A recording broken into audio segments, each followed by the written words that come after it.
The clock on the kitchen wall ticks past 8, and I'm still sitting here staring at the table I set hours ago. It's my 38th birthday, and the apartment feels too big, too quiet. I spent the morning arranging everything just right. Clean plates, polished glasses, a centerpiece of white lees I picked up because they looked hopeful. The bottle of whiskey, my favorite, sits unopened in the middle, its amber glow catching the light from the chandelier. I thought someone would show up. My parents, maybe, or a cousin, or at least Selena. But the doorbell hasn't rung, and the silence is starting to feel like a guest I didn't invite. I lean back in my chair, the leather creaking under me, and try to shake off the weight in my chest. I'm not the type to throw myself pity parties, but this one's hard to ignore. I'm a software engineer, good at fixing problems, breaking things down into logical steps. But I can't debug this. Nobody came. Nobody even called.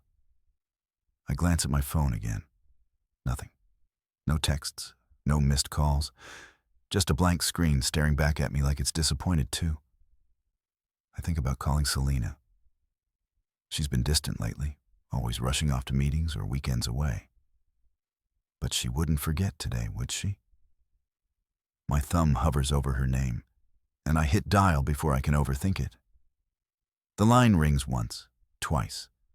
Then her voice comes through, bright and sharp, like she's mid-laugh. Julian? Oh, hold on. I'm in Europe with your brother. Europe with Brooks. The words hit like a punch I didn't see coming. I grip the phone tighter, my knuckles widening, and try to process what she's saying. She's laughing like it's no big deal, like she didn't just leave me sitting here alone on my birthday.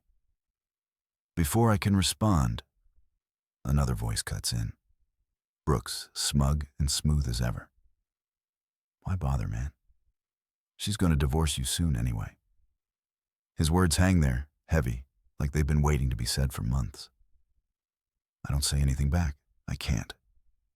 My throat feels tight and the room seems to shrink around me. Divorce. Is that what this is? Is that why she's been pulling away? Why she's always with him instead of here? I hang up without a word, my hand shaking as I set the phone down. The apartment is quieter now, if that's even possible, and I feel like I'm sinking into the floor. I sit there for a long time, staring at the whiskey bottle, trying to figure out what just happened. My brother, the one who always gets the spotlight, the one who's got more money than sense, is halfway across the world with my wife. And I'm here surrounded by plates nobody's going to use. I think about calling my parents, but I know they're probably at some gala or golf trip, too busy to check in. They've always been like that. Brooks is the star, and I'm just the guy who's good with computers. I rub my eyes, tired of feeling like this, tired of waiting for people who don't show up. Then I hear it. A soft knock at the door. My heart jumps just for a second, thinking maybe Selena changed her mind. Maybe someone remembered. I cross the room, my socks silent on the hardwood, and open the door. It's Miriam, my old mentor from university, standing there with a bouquet of daisies and a warm smile that feels like a lifeline. "Happy birthday, Julian," she says, her voice steady like she's been planning this all day. I step aside, letting her in, and something in me shifts. She's here. She chose to be here. We sit at the table, and she tells me about her new apartment, her retirement, the way she's learning to bake. I pour us both a glass of whiskey, and the burn feels good, grounding. We talk, and for the first time all night, I'm not thinking about who's not here. I'm just here with her, and it's enough. Later, when she's laughing at some story about her cat, I pick up my phone, not to call anyone, not to check for messages, but to take a picture. It's me and Miriam smiling, The whiskey bottle between us, the Lees in the background. I don't think too hard about it. I just send it to Selena. No caption, no explanation, just the photo. Then I turn my phone off and set it face down on the table. I don't need to hear her response. Not tonight. I look at Miriam, who's slicing into a lemon pie she brought, and I feel something I haven't in a long time. Peace. The silence isn't heavy anymore. It's just quiet like a blank page, waiting for something new. I take a sip of whiskey and let the warmth spread through me. This isn't how I thought my birthday would go, but maybe it's better. Maybe this is the start of something I didn't know I needed. I lean forward, listening as Miriam tells another story. And for now, that's all I want. Just this moment, this table, this glass. The rest can wait. It's hard to pinpoint exactly when Selena started to slip away from me. But looking back, I think it was around the time we got married.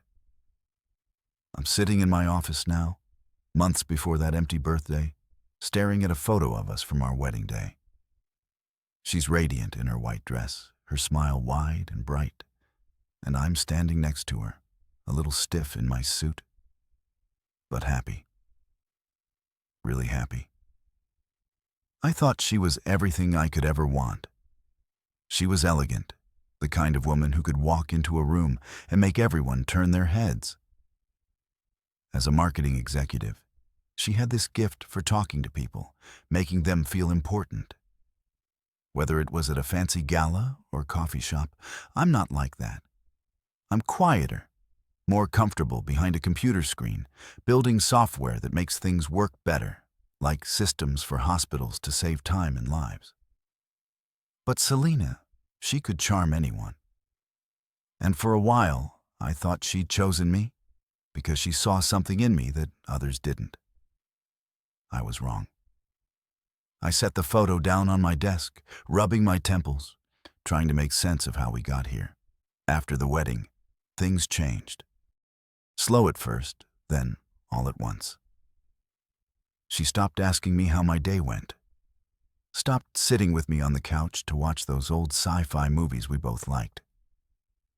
I'd come home from work, my head full of code and deadlines, and she'd be on her phone texting or scrolling, barely looking up.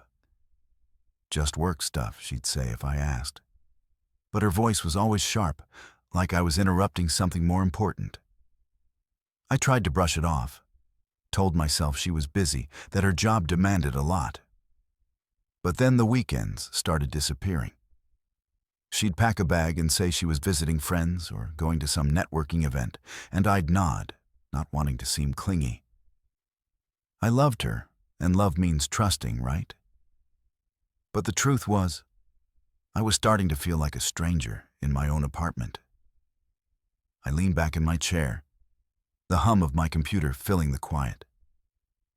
I think about Brooks, my brother, and how he's been around more lately, not with me, but with her.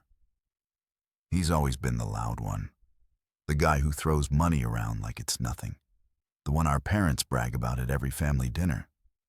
He's got his real estate deals, his flashy cars, and a way of talking that makes people hang on his words. I'm not jealous of him, not really. But I've always known he gets the attention I never did. Growing up, I was the kid who fixed the family computer, who built apps for fun. But to them, I was just good with tech. Brooks was the star, and I was the shadow. So when Selena started spending time with him, calling it family stuff, I didn't question it at first. I wanted to believe it was innocent, that they were just bonding because she was part of the family now. But there was this one night, maybe 6 months ago, that I can't shake. I came home early from a late coding session, and they were in our living room laughing over glasses of wine. The air felt thick, like I'd walked into something I wasn't supposed to see. "Oh, Julian, you're back," she said. Her voice too bright, and Brooks just smirked, leaning back on the couch like he owned the place. I mumbled something about being tired and went to bed. But I lay there for hours staring at the ceiling, wondering why I felt so small in my own home. After that, it got worse. She'd mentioned Brooks in passing, how he took her to some exclusive restaurant, how he knew all the right people for her career. I'd listen, nodding, trying to be supportive, but each word felt like a brick piling up between us. I started to notice how she'd light up when she talked about him, how her eyes would spark in a way they hadn't for me in months. I'd ask her to stay home sometimes, maybe have dinner together, but she'd wave me off, saying she had plans, and I'd end up eating alone at the kitchen table, the TV on just to fill the silence. I'm not proud of it, but I started checking her phone when she was in the shower. Not all the time, just once or twice. The messages weren't blatant, but they were there. Brooks sending her memes, her replying with laughing emojis, plans to meet up for drinks. Nothing I could point to and say, "This is wrong," but enough to make my stomach twist. I never confronted her. I didn't know how. I'm not the guy who yells or makes a scene. I solve problems logically, step by step. But this wasn't a bug I could fix with a few lines of code. I look at the wedding photo again, and it feels like it belongs to someone else's life. I loved her completely, quietly, the way I do everything. But now I'm starting to see I was just background noise to her. She wanted the spotlight, and I couldn't give her that. Not like Brooks could. I closed my eyes, letting the weight of it settle. I don't know what's coming, but I know I can't keep living like this, fading into the walls of my own story. I need to find a way to matter again to myself, if no one else. I'm sitting on the couch in my apartment a week before my birthday. My laptop open but untouched on the coffee table. The screen's gone dark, reflecting my face back at me, and I barely recognize the guy staring back. Tired eyes, a jaw that's been clenched too long. I'm trying to focus on work, some new feature for the hospital software I've been building for years. But my mind keeps drifting to my family, to the way they've always made me feel like I'm not quite enough. It's not a new feeling, but tonight it's sharper, like a splendor I can't ignore. Nobody's reached out about my birthday, not even a text to ask if I'm doing anything special. I keep checking my phone, hoping for something, a message from my mom, maybe, or my dad. But the screen stays empty. It's silly to care this much. I know. I'm 38, not a kid waiting for a party. But the silence feels personal, like they've all decided I'm not worth the effort. I leaned back, rubbing my hands over my face, and let my thoughts wander to the past, to all the years I spent trying to fit into a family that never really saw me. Growing up, it was always about Brooks. He was the loud one, the charmer, the kid who'd talk his way out of trouble and get a pat on the back for it. I was the quiet one, the one who'd rather take apart a computer than toss a football. My parents didn't know what to do with me. "He's just good with computers," my mom would say, like it was a hobby I'd grow out of, not a skill that could change lives. I didn't mind too much back then. I liked my world of circuits and code, where things made sense if you worked at them long enough. But it stung when they'd skip my science fairs to cheer at Brooks' soccer games, or when they'd brag about his latest business idea while I was in the next room, building software that kept emergency rooms running smoothly. I never said anything. I just kept working, kept proving myself in my own way, thinking maybe one day they'd notice. They didn't. I think about the last family dinner I went to, maybe a year ago. It was at some fancy restaurant Brooks picked, all glass walls and overpriced wine. My parents were there beaming at him as he talked about his new condo development, throwing around numbers like they were confetti. I sat across from them, picking up my food, waiting for a chance to mention the award my team won for the hospital project. It never came. Every time I opened my mouth, Brooks would jump in with another story, and my parents would laugh or nod, hanging on his every word. Selena was there too, sitting next to me, but not really with me. Her eyes on him, her laugh a little too loud. I remember feeling like I was watching a play I wasn't cast in. By the end of the night, I barely said 10 words, and nobody noticed. I stopped going to those dinners after that. I told myself it was because I was busy, but the truth is, I was tired of being invisible. I stand up now, pacing the living room, my socks scuffing against the rock. The apartment feels too big tonight, like it's swallowing me whole. I think about calling my mom just to see if she remembers my birthday's coming up. But I can't bring myself to do it. What if she doesn't? What if she brushes it off with some excuse about how busy they are? I've spent so long trying not to care, trying to be the guy who doesn't need their approval, but it's not working anymore. Something inside me feels cracked, like a piece of glass that's still holding together, but won't for much longer. I stop by the window, looking out at the city lights blinking in the dark. I wonder what it would be like to have a family that shows up, not just for the big moments, but for the small ones too, like a birthday or a random Tuesday when you just need someone to listen. I've never had that. Even when I was a kid, I'd spend holidays in my room tinkering with gadgets, while Brooks and my parents made plans without me. I told myself it was fine, that I liked being alone. But now, I'm not so sure. Alone isn't the same as lonely, and I'm starting to feel the difference. I think about Selena, how she's been pulling away, spending more time with Brooks than with me. I wonder if she's part of this too. If she's decided I'm not worth showing up for either. The thought makes my chest ache, but I push it down, not ready to face it yet. I walk back to the couch and pick up my phone again, scrolling through my contacts. There's nobody I feel like calling. Nobody I trust enough to say. I'm hurting, and I don't know why it's hitting me this hard. My thumb hovers over Miriam's name, my old mentor from college, but I don't press it. I haven't talked to her in years. And what would I even say? That my family forgot me? That I'm scared my wife's leaving me for my brother? It sounds pathetic, even in my head. I set the phone down and close my eyes, letting the quiet settle over me. This isn't just neglect anymore. It's something bigger, something that's been building for years. It's abandonment, plain and simple. And I don't know how to fix it.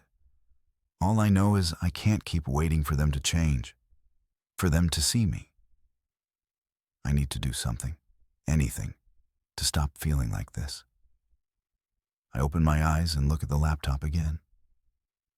Maybe work's not the answer tonight, but it's something I'm good at, something I control. I sit down, wake the screen, and start typing, losing myself in the familiar rhythm of code.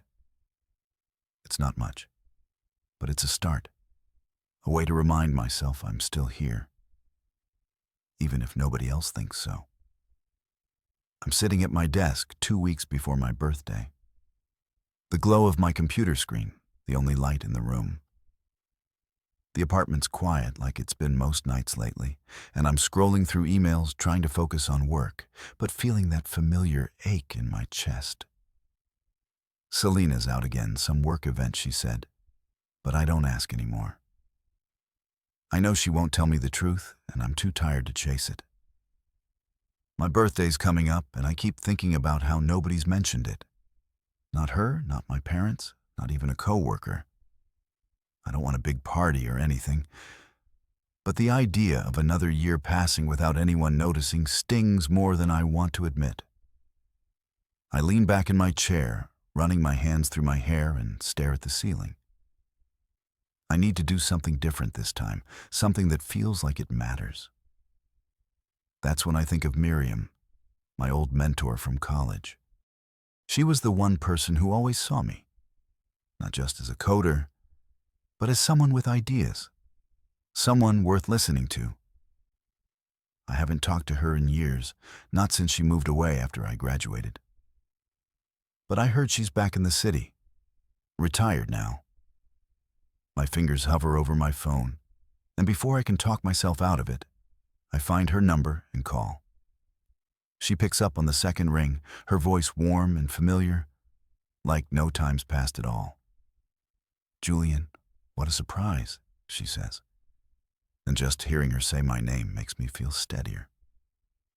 We talked for a bit about her new place, about my job, and then I blurted out, "I'm turning 38 soon, and I want to have a small dinner, just a few people.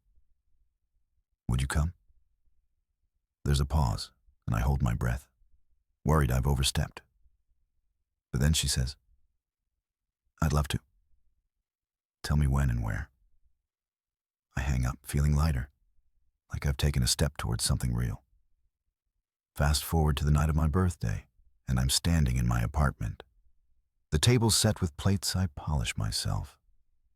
The whiskey bottle I picked out weeks ago waiting in the center. The clock's ticking past 7, and nobody's here. Not Selena, not my family. Nobody. I've been trying not to check my phone, but I can't help it. Still no messages, no calls. I called Selena earlier, and she laughed about being in Europe with Brooks, his smug voice cutting in about divorce. I hung up, sent a photo with Miriam later, and turned my phone off. That's done now. I'm trying to shake off the hurt when the doorbell rings, soft but clear. My heart lifts just for a second, and I cross the room to open it. There's Miriam standing in the hallway with a bouquet of daisies and a foil-covered dish that smells like lemon and sugar. "Happy birthday," she says, her eyes crinkling with a smile that feels like home. I step aside, letting her in, and the weight I've been carrying all day starts to loosen. She sets the flowers in a vase I didn't even know I had, chatting about how she's been experimenting with baking since she retired. "This is lemon pie," she says, uncovering the dish. "I hope it's edible." I laugh, the sound surprising me, and grab 2 glasses for the whiskey. We sit at the table, and she raises her glass, looking right at me. "To you, Julian," she says. "To the man who builds things that matter, even when nobody's watching." Her words hit me hard, not because they're fancy, but because they're true. She sees me the way I've always wanted to be seen. And for the first time tonight, I feel like I'm enough. We talk about everything. Her teaching days, my latest project, the way the city's changed since we met. She tells me about a student she had who reminded her of me. Someone quiet but fierce when it came to solving problems. I tell her about the hospital software, how it saved lives in ways I never expected. It's not bragging. It's just easy with her, like I don't have to prove anything. The whiskey burns smooth and the pie is better than she gave herself credit for. Tart and sweet all at once.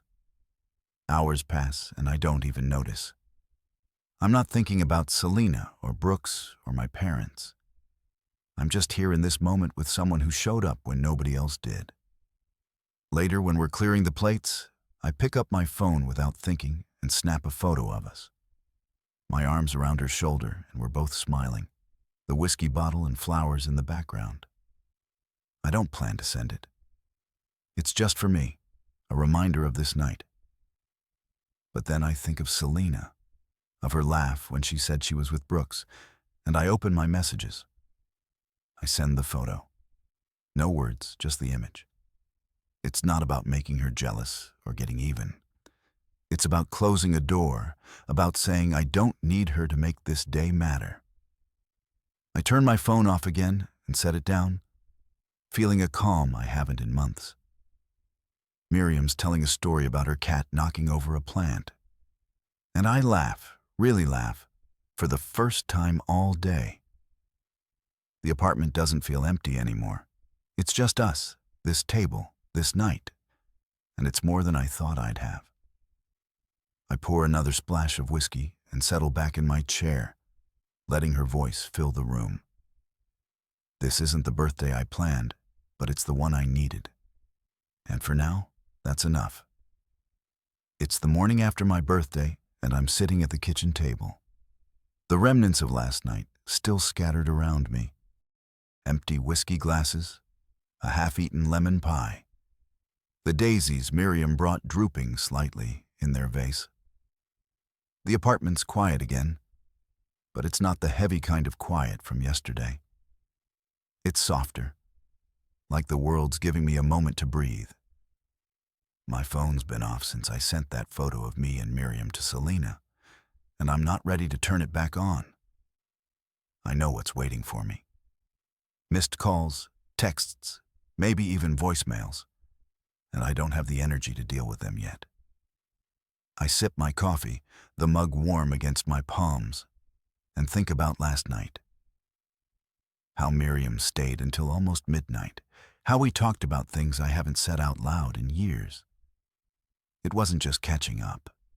It was like she was reminding me who I am.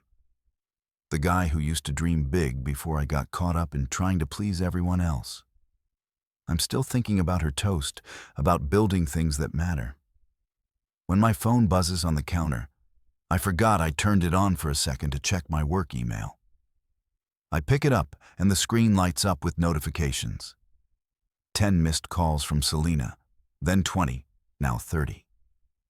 As another one rolls in, I let it go to voicemail, my thumb hovering over the screen as texts pop up one after another. Who is she? The first one reads, "Then answer me. Then Julian, this isn't funny." I stare at the words, and a faint smile tugs at my lips. Not because I'm happy, but because it's so predictable. She's not upset that she wasn't here. Not sorry for leaving me alone on my birthday.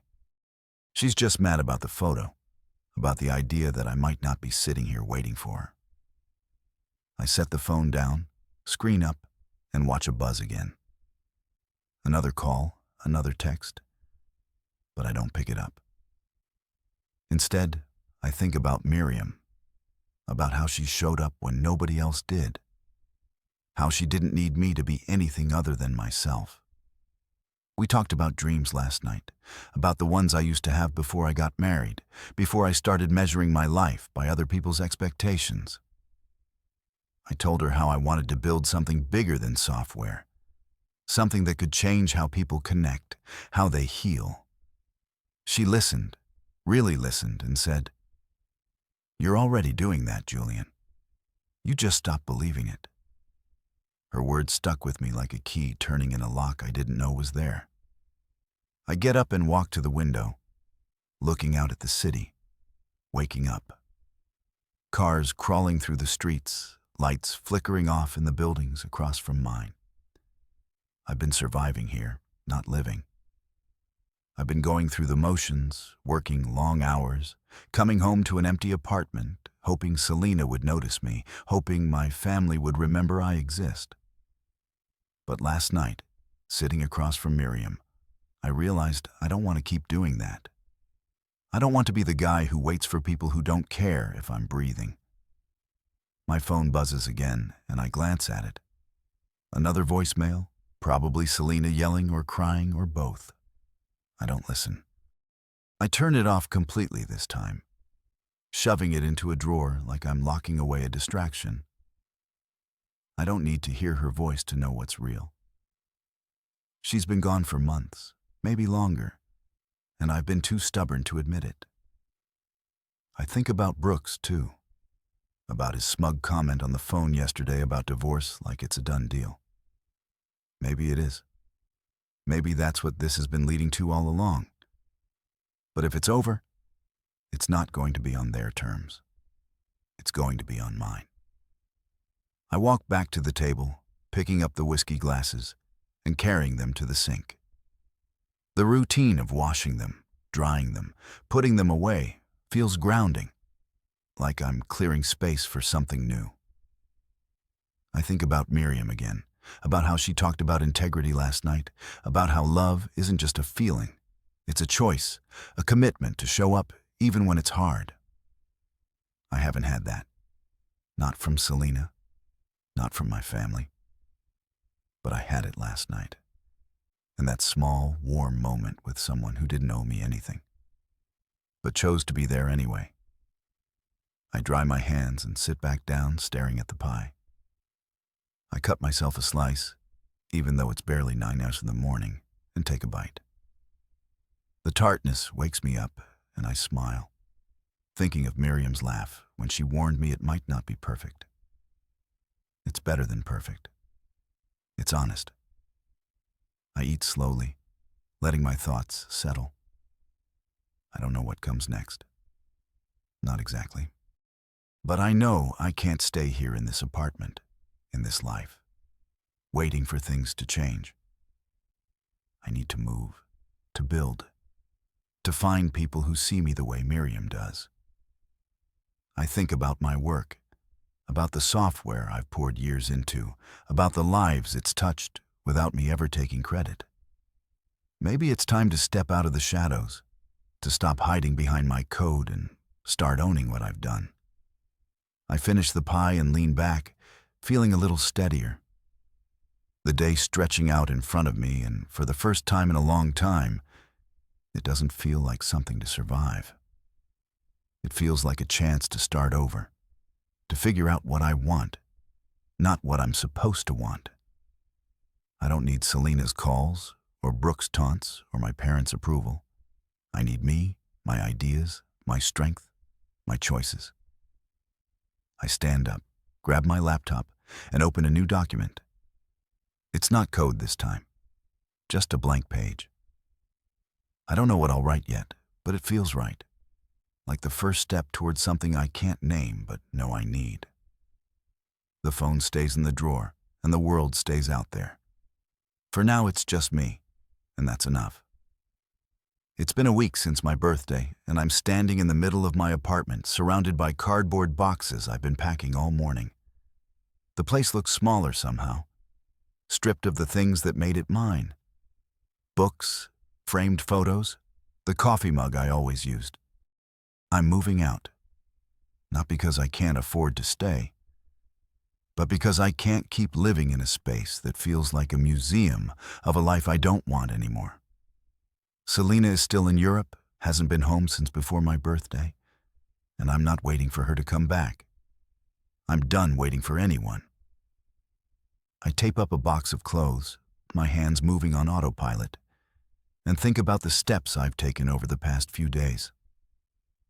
It started the morning after my birthday, when I turned my phone off and decided I needed to take control. I sat at my desk, made a list of what I needed to do, and got to work. First, I backed up all my essential tech projects. Years of code, designs, everything I've built for the hospital software and beyond. It's all safe now. Stored on a secure drive I keep in a lockbox. I don't know why it felt so urgent, but something told me to protect what's mine. Next, I went online and found a P.O. box in my name somewhere nobody else knows about. I set up mail forwarding so anything important, bills, work stuff goes there instead of here. It's a small thing, but it feels like a clean break, like I'm cutting ties with this address, this life. The biggest step came yesterday when I signed a lease on a new place in another city.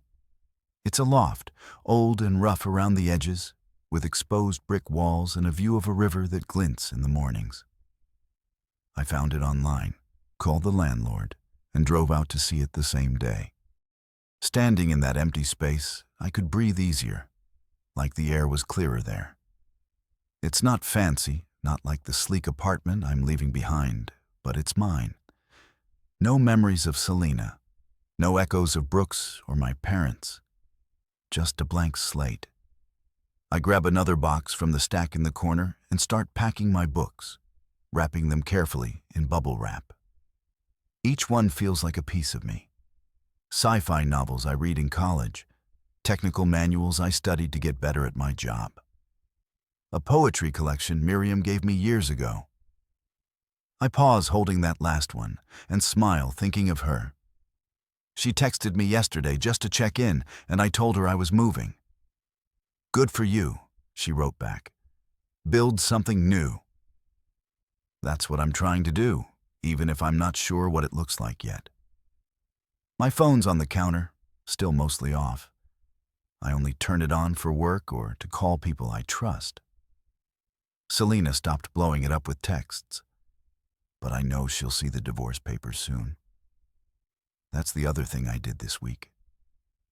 I called Ira Delgado, a friend from college who's now a lawyer. We met for coffee a few days ago, and I told him everything. Selena's trips with Brooks, the way she's been pulling away, the birthday call where he talked about divorce like it was his idea. Ira listened, didn't judge, just nodded and said, "You want out? I'll make it clean." I told him I didn't want to fight, just a fair split. And he said he'd draw up the papers. They're ready now. Sitting in an envelope on my desk addressed to Selena at her office since I don't know where she's staying. I wrote a note to go with them. Nothing angry or dramatic, just one line. "You left long before I did." It's true, and saying it, even on paper, feels like letting go of something heavy. I carry a box to the door, stacking it with the others for the movers I hired. The logistics are simple. Most of my furniture is staying since the new place is furnished, and I don't want anything that reminds me of here. I'm keeping my tech gear, my books, my clothes, and a few small things like the whiskey glasses from my birthday. Everything else can go. I glance around, making sure I haven't missed anything, and spot a photo frame on a shelf, one of me and Selena at a beach last year. I pick it up, studying her smile, and wonder when it stopped being real. I don't feel sad. Not exactly, just distant, like I'm looking at someone else's life. I set it down, leaving it for her to find or not. It doesn't matter anymore. I head to the kitchen, grab a glass of water, and lean against the counter, thinking about what's next. The new city's a few hours away, far enough to feel like a fresh start, but close enough for work if I need to come back. I've got a meeting with my team tomorrow, and I'll tell them I'm working remotely for a while. They won't care. My code's solid, and I've always delivered. But part of me wonders if I'm ready to step up in other ways, to stop hiding behind my work and start owning it. I shake my head, pushing the thought aside for now.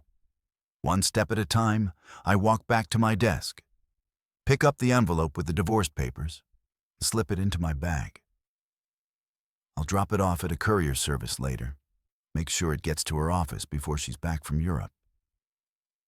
I don't know how she'll react. Maybe she'll call, maybe she'll show up. But I'm not scared of it anymore. I'm not running away. I'm walking towards something better, something I choose. I grab my keys, take one last look at the apartment, and step outside, locking the door behind me. The hallway's quiet, the air cool against my skin. I feel lighter, like I've shed a layer of something I didn't need. The elevator dings, and I step in, ready to leave this place behind. Whatever comes next, I'm not looking back.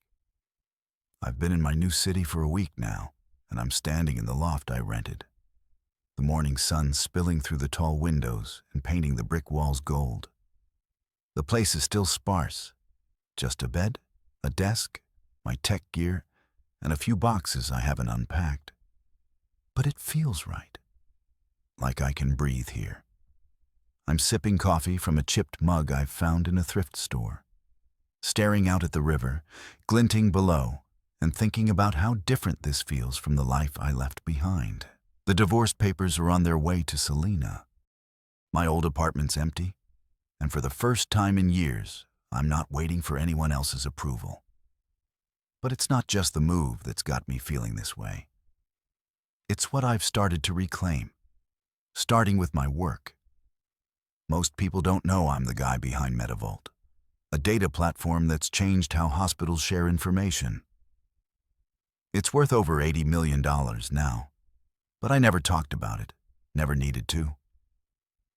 I built it quietly, let others take the spotlight while I focused on making it better. That was fine when I thought I had a family, a wife, people who'd seen me for more than my code. But now, with nobody showing up for me, I'm starting to see power in what I've created. Not for bragging, but for standing on my own. I set my mug down and walked to my desk, where my laptop's open to an email from an old colleague, Sarah, who runs a tech conference. She's asking me to speak next month. Says, people are buzzing about Metava's latest updates. I haven't done much public stuff before. Brooks was always the one charming crowds, but I type a quick reply saying, I'm in. It's a small step, but it feels like claiming something I've ignored too long. I lean back in my chair, thinking about how I got here. A few days ago, I called a couple of industry contacts, people I've worked with over the years. I didn't say much, just checked in, asked about their projects, mentioned I was stepping back into MediVault's leadership. Word spread fast. By yesterday, I had messages from investors, developers, even a reporter wanting to know the story behind the silent architect. I didn't respond to most of them. I'm not ready for that yet. But it's strange seeing how people react when they realize I'm the one who built something they rely on. I always thought staying quiet was enough, that the work would speak for itself. Maybe it did. But now I'm starting to think I need to speak for it too. I get up and pace the loft, my boots echoing on the wood floor. There's a memory nagging at me. Something from a year ago when Brooks tried to get involved with MediVault. He called it a gold mine, wanted to push for a quick sale, take a cut for himself. I shut him down, told him it wasn't about money, it was about saving lives. He laughed, said I was naive, that nobody cared about nerd stuff unless it came with a big check. I ignored him then, but now I wonder if he's been waiting for a chance to take what I built. He's always wanted the glory without the grind. And I've let him think he could outshine me because I didn't care about the spotlight. Not anymore. I sit back down and open my laptop again, pulling up Metava's internal files. I've been out of the CEO role for a while, letting a board handle the big decisions while I focused on coding. But yesterday, I called a meeting with the team, told them I'm stepping back in. Nobody argued. Most of them know I'm the reason the platform works as well as it does. We talked about new features, ways to make it faster, more secure, things I've been sketching out in my head for months. It felt good, like slipping into a jacket that fits just right. I'm not doing it for fame or money, though, I won't lie. Knowing it's mine, knowing I built something nobody can take away, feels like armor against everything I've lost. My phone buzzes on the desk, and I glance at it. It's Miriam texting to ask how I'm settling in. I smile, typing a quick reply about the view and the coffee. She's been checking in every couple of days, not pushing, just letting me know she's there. It's strange having someone care without expecting anything back. I tell her I'm good, that I'm figuring things out. And she sends a thumbs-up emoji that makes me laugh. I set the phone down and look out the window again. The city's waking up. People walking along the river, a dog chasing a ball, life moving forward. I think about the people who used to laugh at me. Not just Brooks, but colleagues, even some friends who thought I was just a coder, nothing special. They're reaching out now, leaving voicemails, sending emails, acting like we've been close all along. I don't answer most of them. I don't need their validation. I needed it from my family, from Selena. But they didn't give it, and I'm done asking. What I need now is to keep building, not just software, but a life that feels like mine. I close my laptop and grab my jacket, deciding to take a walk. The air outside is crisp, the kind that wakes you up, and I head toward the river, hands in my pockets. I pass a cafe, a bookstore, a guy playing guitar on a bench, and it hits me how much I like it here. Nobody knows me. Not as the guy who built Matava, not as Brooks' brother or Selena's husband, just as me. I stop by the water, watching it ripple under the sun, and feel something settle in my chest. This is my city now, my work, my life. I've spent too long letting other people write my story, but I'm taking the pen back. Whatever comes next, meetings, speeches, maybe even facing Selena when she gets those papers, it's on my terms. I turn back toward the loft, ready to unpack another box. Maybe call Sarah about that conference. The world's starting to see what I've built. But more than that, I'm starting to see it myself. I'm sitting in my loft, the late afternoon light filtering through the windows, casting long shadows across the brick walls. It's been a month since I moved here, and the place is starting to feel like home. Books on shelves, a rug I picked up at a market, my tech gear humming quietly on the desk. I'm working on a new update for Matava. My fingers tapping out code, but my mind's half on the email I got this morning from Ira, my lawyer friend. He says Selena is back from Europe, and she's furious. The divorce papers hit her office yesterday, and she's already called him demanding a meeting. I told Ira to handle it to keep it clean, but I know she won't let this go quietly. I leaned back in my chair, rubbing my eyes and think about what's coming. I'm not scared. Not exactly. Just ready to close this chapter for good. My phone's been quiet since I changed my number, giving the new one only to people I trust, like Ira and Miriam. Selena doesn't have it, and neither does Brooks, which feels like a small victory. I heard from a mutual friend that she showed up at the old apartment last week, found it cleared out, my keys on the counter and her access to our joint accounts cut off. I didn't freeze them out of spite. I just moved my money to a new bank, left her what was fair, and made sure she couldn't touch what's mine anymore. Ira says she's claiming I abandoned her, that she's entitled to half of everything. But he's confident she won't get far. I stand up, stretching my arms, and walk to the window, looking out at the river. I think about the prenup we signed before the wedding, something Ira insisted on back when I was too in love to think I'd need it. Selena laughed it off at the time, said it was just paperwork, but I'm glad I listened to him. It's clear now.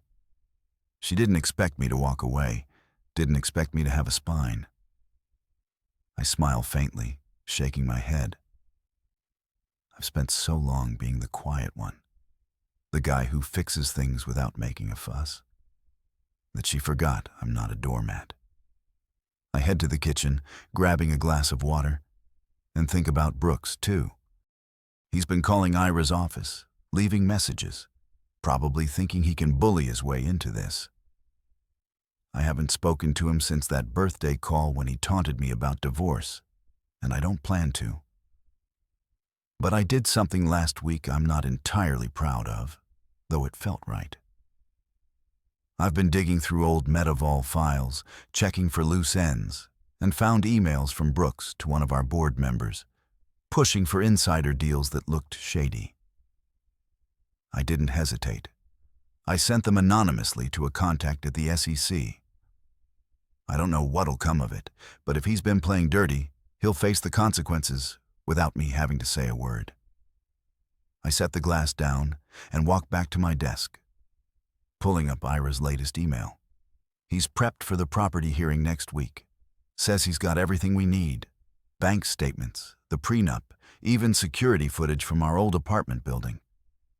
I didn't know about that last part until he mentioned it. Apparently, the cameras caught Selena leaving with Brooks for those weekend trips she always talked about over and over, long before my birthday. It's not just proof of her being gone. It's proof she was never really there. I don't feel vindictive, just tired. Like I'm finally seeing the truth I ignored for too long. I close the laptop and lean back, thinking about what Iris said about the hearing.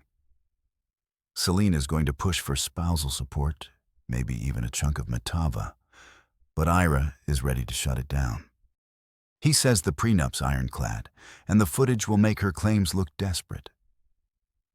I told him I don't want to drag this out. I just want it done. If she walks away with nothing but her clothes and her pride, that's fine by me. She made her choices, and I'm not paying for them anymore.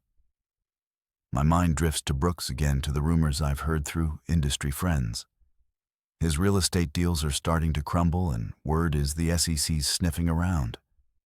I don't know if it's because of what I sent, but part of me hopes it is. He spent years acting like he's untouchable, like I'm just his nerdy brother who'll never catch up.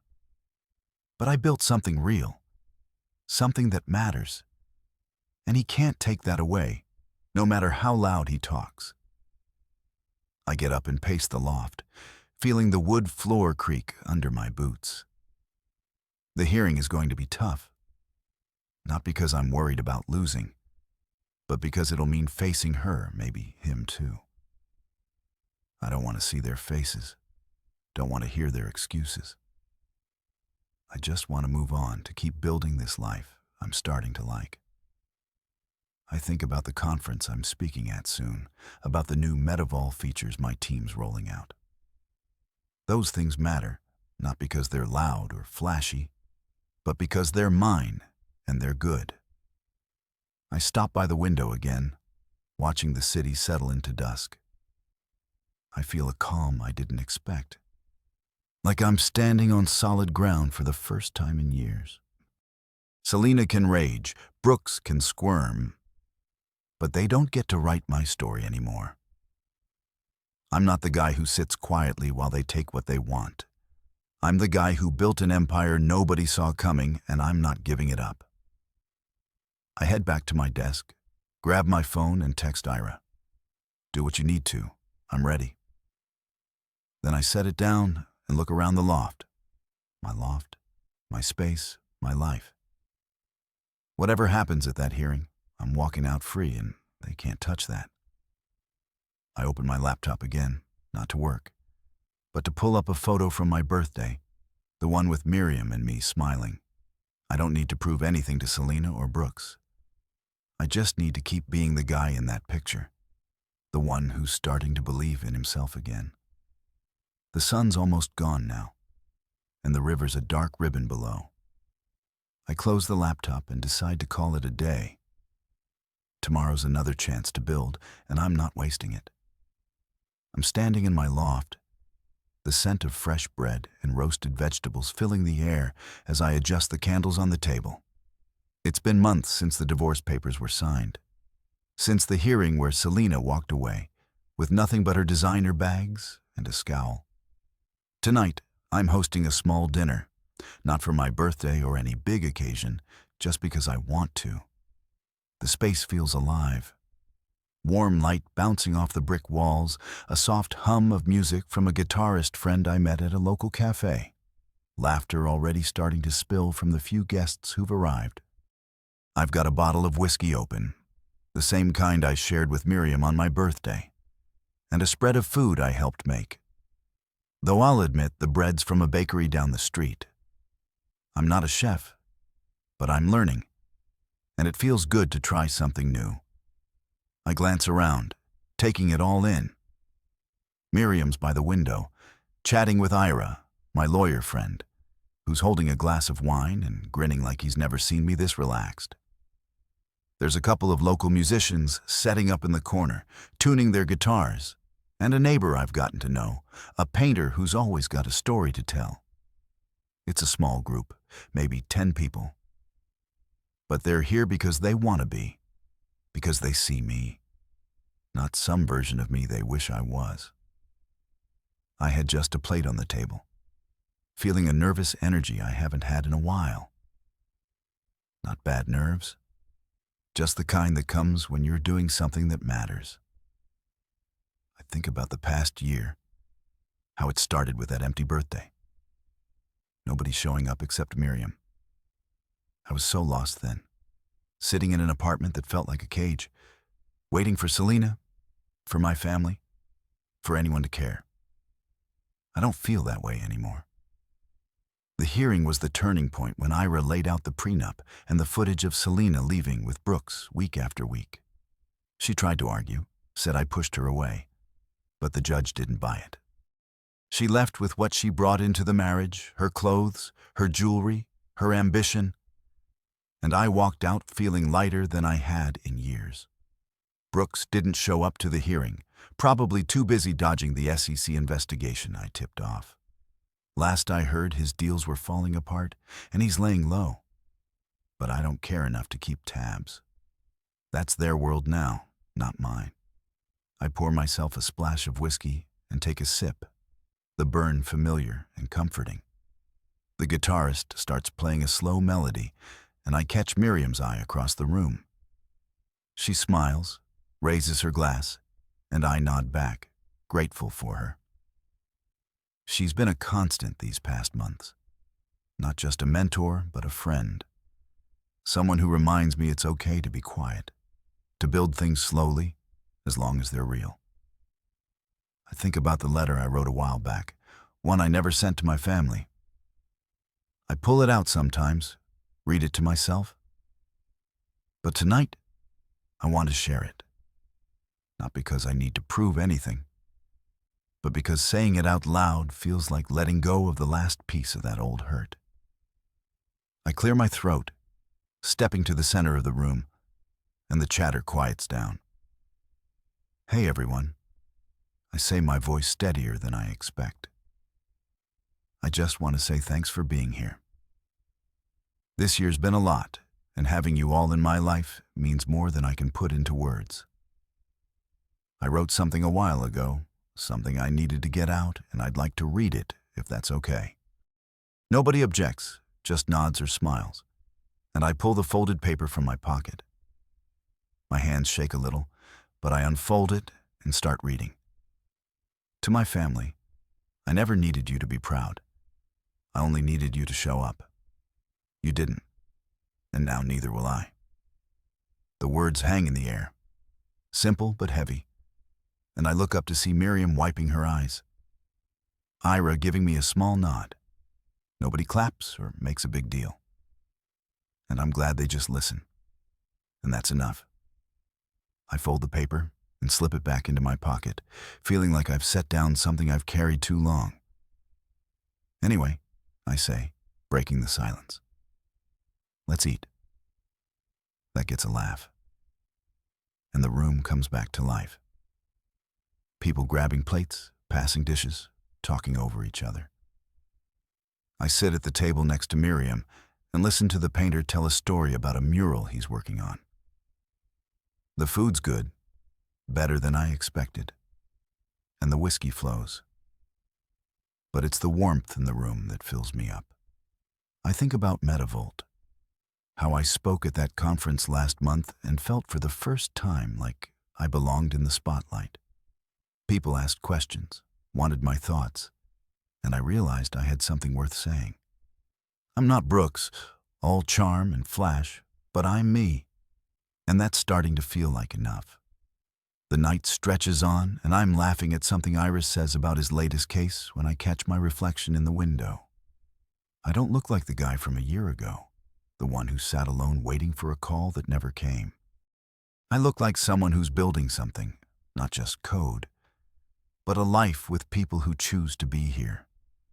The musicians play a new song, something upbeat, and a few people start dancing, clumsy but happy.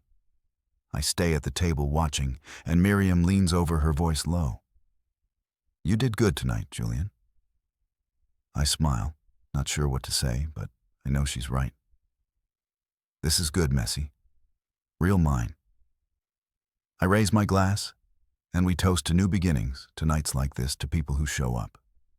The music keeps going, the candles burn low, and I let myself sink into it.